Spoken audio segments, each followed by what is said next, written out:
রাজশাহীর যারা কৃষক রয়েছেন তারা তীব্র সার সংকটে ভুগছেন বলে আমাদেরকে জানিয়েছেন। এর পাশাপাশি তারা বলছেন যে দামও বেশি রাখা হচ্ছে তাদের কাছ থেকে, সরকারি নির্ধারিত যে দাম তার চেয়ে দ্বিগুণ রাখা হচ্ছে। আমাদের সাথে একজন খুচরা সার বিক্রেতা রয়েছেন, আমরা একটু তার সঙ্গে কথা বলতে চাই যে আসলে সংকট সারের সরবরাহ কেমন এবং দাম আসলে কেমন বেশি রাখা হচ্ছে। সরবরাহ কম আর দাম ধরেন আসলে তো সার পাওয়া যাচ্ছে না, পাওয়া যাচ্ছে না, এখন মোটামুটি শিথিলের দিকে এসেছে। আর দাম সরকারের যেটা আপনার 1350 টাকা, ডিএপি 1050, পটাশ ধরে 1000 টাকা।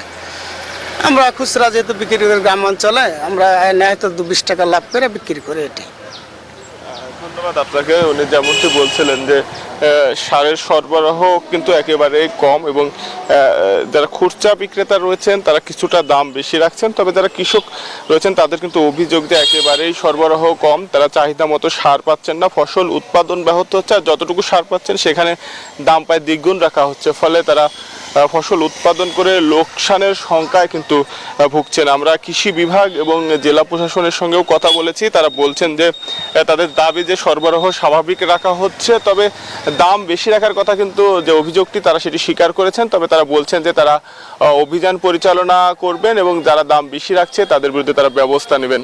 এই ছিল রাজশাহী থেকে সর্বশেষ।